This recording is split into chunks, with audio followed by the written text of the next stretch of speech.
అసలకి మీరు ఒక సాధారణ గృహిణి, సాధారణ ఎంప్లాయ్ స్థితి నుంచి ఏ నేపథ్యంతో ఇట్లా హిమాలయాల దాకా చేరారు? నా లైఫ్‌లో కొన్ని సంఘటనల వల్ల నేను కొంచెం డిసప్పాయింట్ అయిపోయినాను. దీనికంటే మంచి అంటే మనం ఎప్పుడు హ్యాపీగా ఉండే ఎతుక్కోవాలని ఆ దారి చూసుకోవాలనేసి నేను ఈ హిమాలయాల జర్నీ అనేది స్టార్ట్ చేయడం జరిగింది. స్టార్టింగు నాకు హెల్త్ ఇష్యూస్ చాలా ఉండేది. డిప్రెషన్ ఎక్కువ అవ్వడము, ఇంకా right leg and right hand పడిపోవడము అలా అయిందనమాట. ఆ బేసిక్‌లో నేను ఆ టైంలోనే నాకు కొన్ని ఢిల్లీలో జాబ్ ఉన్నింది.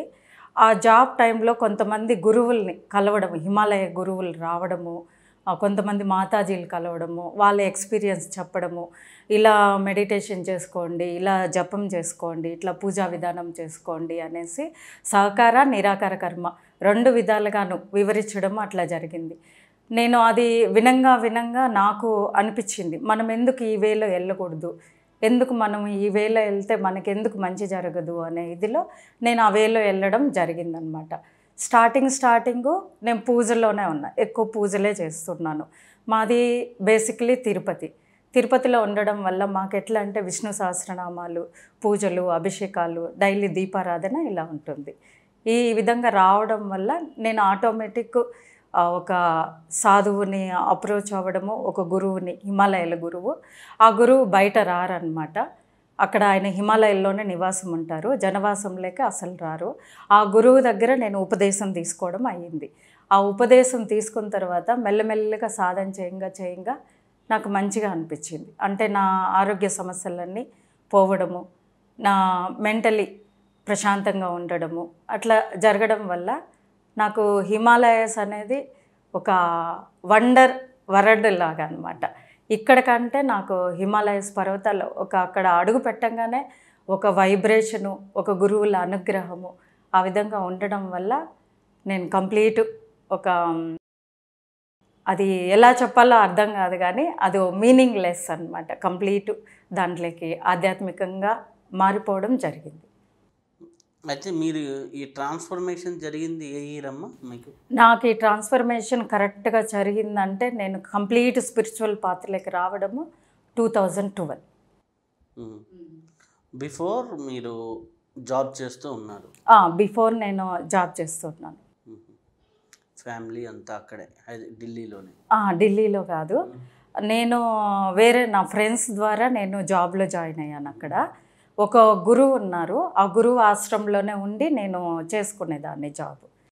అయితే మీరు హిమాలయాల్లో ఏ ప్రదేశాలు ఎక్కువగా సందర్శించారు, అసలుకి ఏ ప్రదేశాల్లో ఉన్నారు, అలాగే హిమాలయాల్లో ఆ ప్రదేశాలని ఎలా చూడాలి, మామూలుగా రావాలనుకుంటే ఇట్లా మనకి హిమాలయాల్లో ఏ ప్రదేశాలు మీరు సందర్శించారు? నేను ఫస్ట్ హిమాలయాల్లో వెళ్ళడము గంగోత్రి దగ్గర గోముఖి వెళ్ళాను. గోముఖిని ఆనుకునే ఒక 4 కిలోమీటర్స్ తపోవనం ఉంటుంది. తపోవనంలో మొత్తం యోగులు తపస్సు చేస్తూ ఉంటారు. అక్కడికి రావాలంటే ఫారినర్స్ 3 months టైం తీసుకొని వచ్చి ఫారినర్స్ ఉండి మెడిటేషన్ చేసుకొని వెళ్తారు. నేను ఇండియన్ని, ఫారినర్సే సింగిల్ ఉమెన్ వచ్చి ట్రావెల్ చేసి అక్కడుండి మెడిటేషన్ చేసుకొని వెళ్తున్నారు. మనం ఇండియన్ అయ్యిండి మన ఇదిలో మనం ఎందుకు చేసుకోకూడదు అనేసి నాకు ఇన్స్పిరేషన్ అయింది ఫారినర్స్ వల్లనే అయ్యింది. ఎందుకంటే వాళ్ళు అంత దూరం ట్రావెల్ చేసి కొంతమంది చెప్పులు లేకన్నా కూడా నడుచుకొని వెళ్ళి ఆ మౌంటైన్ ప్లేస్లో సాధన చేసుకొని వస్తారనమాట. 3 months 4 months ఉంటారు, కొంతమంది 6 months ఉంటారు. ఇంకా నేను కూడా వెళ్ళాలి అనే సంకల్పంతో ఫస్ట్ నేను అడుగుపెట్టిన భూమే తపోవన భూమి. గోముఖి దగ్గర తపోవన భూమి. గోముఖి దాటి వెళ్ళాలి కదా? గోముఖి దాటి 4 kilometers ఉంటుంది. అక్కడి నుంచి సతోపంత్కి వెళ్తాం కదా? అక్కడి నుంచి సతోపంత్ వస్తుంది. అయితే ఈ తపోవనం యొక్క విశిష్టత ఏంటి? తపోవనంలో మొత్తం యోగులే ఉంటారు. అంటే మీరు ఎక్కడ కూర్చున్నా కూడా ఒక రాయిలాగా కనిపిస్తుంది కానీ దాంట్లో యోగి తపస్సు చేస్తూ ఉంటారు. అది మనం అనుభూతి చెందితేనే అర్థమవుతుంది. అది బాహ్యంగా చూస్తే రాయి చూసి యోగి అంటుందని భ్రమలో కూడా ఉంటారు. కానీ మనం ఫస్ట్ సాధన చేసి ఆ సాధనతో అనుభూతి చెందాలి. అది కూడా. మీరు తపోవనంలో ఎన్ని రోజులు ఉన్నారు? తపోవనంలో నేను 5 days ఉన్నాను. అక్కడ ఒక మౌని బాబా ఉంటారు.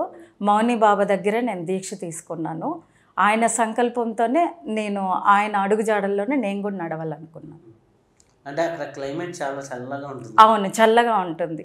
మనము చల్లగా ఉంటుంది అనేసి మనం భౌతికంగా చూస్తాము, కానీ అంతర్ముఖంగా వెళ్ళామంటే ఆ చల్లదనం అనేది కూడా అనిపించదు. ఎందుకంటే మనం ఎప్పుడైతే సాధనలో దిగుతామో ఆటోమేటిక్ ఆ వాతావరణం అంతా మనకు అనుకూలంగా మారుతుంది. పంచభూతాలు మనకు గురువులుగా ఉండి మన స్నేహితులుగా ఉండి హెల్ప్ చేస్తుంది. ఆ తర్వాత అమ్మ గోముఖ్ నుంచి మళ్ళీ వెనక్కి రావడం జరిగిందా? వెనక్కి రావడం జరిగింది. ఆ తర్వాత మిగిలిన ఏ ప్రదేశాల్లో మీరు సాధన చేశారు? మిగిలినది రాణికేతు.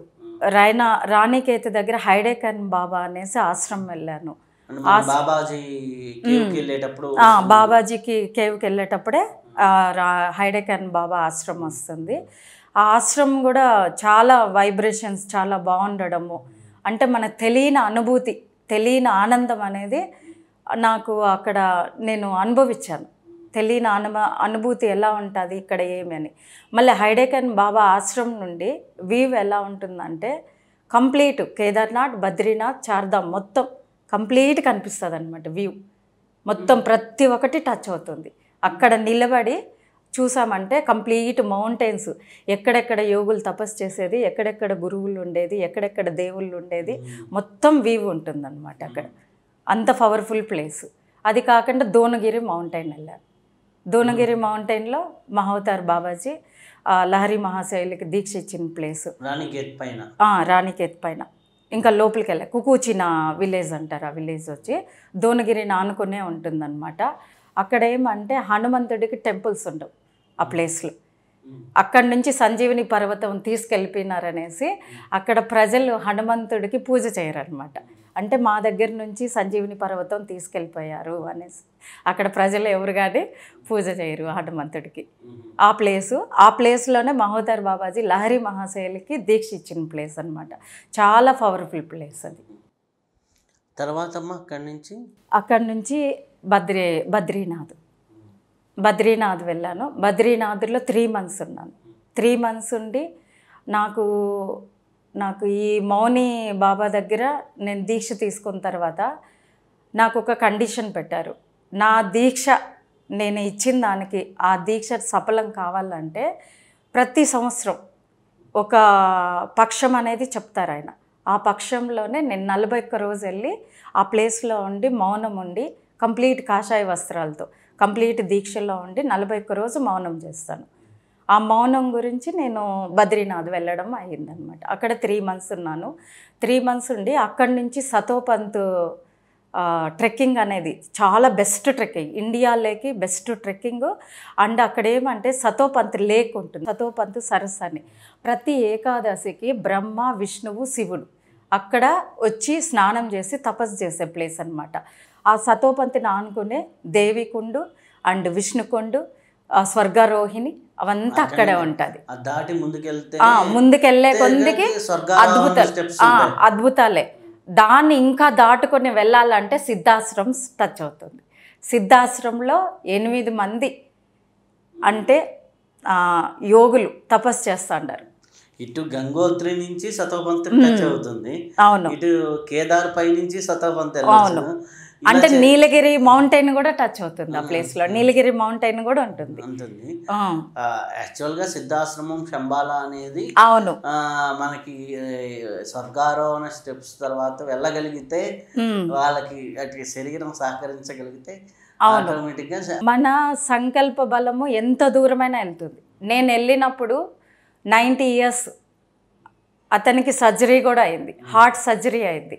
కానీ అతను సతోపంత్ వచ్చి అక్కడ అలా సరస్సులో స్నానం చేయాలి, ఏకాదశి రోజు వచ్చి స్నానం చేయాలి, తపస్సు చేసుకోవాలనేసి వచ్చారు. నాకు ఆయన చూసి చాలా ఇన్స్పిరేషన్ అయింది. ఆయన రాగలిగింది మనం వెళ్ళలేమా చెప్పండి.